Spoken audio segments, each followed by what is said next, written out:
ஓம் நாராயணாய வித்மஹே வாசுதேவாய தீமஹி தன்னோ விஷ்ணு பிரச்சோதயாத். அச்சுதா அனந்தா கோவிந்தா வெங்கட்ரமணா ஸ்ரீனிவாசா கோவிந்தா கோவிந்தா என்று இன்று மார்கழி மாதம் 19 மற்றும் மார்கழி மாதம் 20ஆம் தேதி இந்த குரோதி வருஷத்தினுடைய அற்புதமான கிரிவலம், அதாவது ஆங்கிலம் 3 மற்றும் 4ஆம் தேதி ஜனவரி மாதம் 2025, அதாவது சனிக்கிழமை மற்றும் வெள்ளிக்கிழமை, இன்றும் நாளையும் இன்னைக்கும் பல கோடி சித்தர்கள், மகான்கள், யோகியர்கள் தினமே எந்த நேரத்திலும் கிரிவலம் வந்து கொண்டே செய்து கொண்டே இருக்கும் அற்புதமான பூமி திருவண்ணாமலை. இது எல்லோருக்கும் தெரியும்.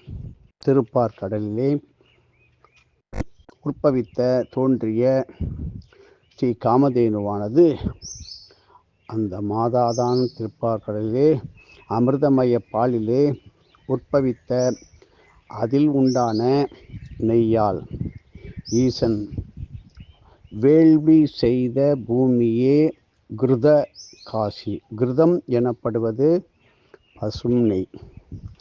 இப்படி கிருத காசி எனப்படும் காசியானது அதுதான் தற்பொழுது வாரணாசி. ஸ்ரீ கிருஷ்ண பரமாத்மா, துர்வாச மகரிஷி, ஸ்ரீ உபமன்யு மகரிஷி இவர்களுடைய முன்னிலையிலே திரு அண்ணாமலைக்கும் திரு அண்ணாமலையாருக்கும் கிருத க்ஷீர அபிஷேகங்கள், நெய்யினால பசும் பாலினால அபிஷேகங்கள் ஆற்றினார்கள். எப்படி ஸ்ரீ வசிஷ்ட மகரிஷி வெண்ணையால் பிடித்த ஸ்ரீ நவநீதீஸ்வர லிங்கம், இது எங்க இருக்கு? சிக்கல் அருகே இருக்கிறது. திரு அண்ணாமலையிலே ஆகாயத்திலிருந்து விண்ணிலிருந்து ஸ்ரீ காமதேனு மாதா தன் பாலால் அற்புதமான மகா அபிஷேகம் செய்தால் அந்த திருநாள் தான் க்ஷீர பஞ்சமி, பசும்பால் பஞ்சமி தமிழிலே. அப்படிப்பட்ட நாள் தான் இந்த மார்கழி மாதம் வளர்ப்பிறை பஞ்சமி திதி ஆகும். இது எத்தனை பேருக்கு தெரியும்? அதுக்கு தான் சித்தர்கள் எழுதிய ஞானபத்திர கிரந்த எழுத்தை நமக்கு தமிழாக்கம் செய்து கொண்டே இருக்கின்றவர் சர்க்குருவாத்தியார். இப்படி திருக்கணித முறைப்படி இப்பொழுது நடக்கும் குரோதி வருஷம் மார்கழி மாதம் 19ஆம் நாள், அதாவது 4 ஜனவரி 2025, இன்று நள்ளிரவு 11:41 மணி முதல் மார்கழி மாதம் 20ஆம் தேதி 4/1/2024 சனிக்கிழமை நள்ளிரவு 10:01 வரை மார்கழி மாத வளர்ப்பிறை பஞ்சமி திதி யானை க்ஷீர பஞ்சமி.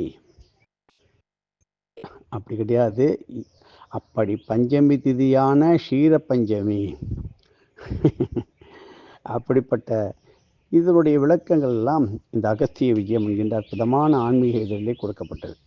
இப்படிப்பட்ட நாளிலே திரு அண்ணாமலையை பகுதியில் உள்ள கோசாலை என்கின்ற கிராம பகுதியிலே திரு அண்ணாமலையாரை பார்த்து நன்றாக தரிசனம் செய்து விழுந்து வணங்கி பசுமடி காம்பு தரிசனம் என்கின்ற அற்புதமான அருகில் உள்ள தரிசனம், காமதேனு தரிசனம், இவை எல்லாத்தையும் நீங்கள் தரிசனம் செய்து கிரிவலம் செய்வது மிக மிக மிக நன்மை தரும். இதுதான் இன்னதுதான் சொல்ல முடியாது. இப்படிப்பட்ட அரிய சந்தர்ப்பங்கள் கிடைக்கும் போது பயன்படுத்தி கொள்ள எல்லோரும் முயற்சி செய்யணும். இதை பலருக்கும் எடுத்து சொல்வதும் ஒரு புண்ணியம், அழைத்து செல்வதும் புண்ணியம். நன்றியெல்லாம் எல்லாவற்றிற்கும் உபயோகமாக நமக்கு தோற்றுவித்த ஸ்ரீ அகஸ்திய விஜயத்திற்கு மனமாற வாயார சொல்லுங்கள். பூஜா பலன்களை அவரவருடைய சர்க்குருமாருக்கு அர்ப்பித்தால் அதன் பலன்கள் கொட்டும். மேலும் விவரங்கள் உங்களுக்கு தெரிய வேண்டும் என்றால் நான் சொல்கின்ற கைபேசி அலைபேசி 9488765604 9488765604 திரு வெங்கடகிருஷ்ணன் அவர்களை தொடர்பு கொள்ளலாம். தினமும் ஒரு தான தர்மத்துடன் பொழுதை ஆரம்பிக்க வேண்டும். அதேபோல் தான தர்மத்துடன் இராப்பொழுதும் செல்ல வேண்டும். தூங்குவதற்கு முன்பும் செய்த காரியங்களை நினைத்து பார்க்க வேண்டும். ஆத்ம விசாரம் இல்லாமல் தூங்குவது அப்படி விசேஷமாக இல்லை என்று வாத்தியார் சொல்லுவார். எதுவும் ஒரு குரு நம்பிக்கை வேண்டும், திட நம்பிக்கை வேண்டும். எதுவும் என்னுடையதல்ல, அனைத்தும் உன்னுடையதே அருளாளா அருணாச்சலா.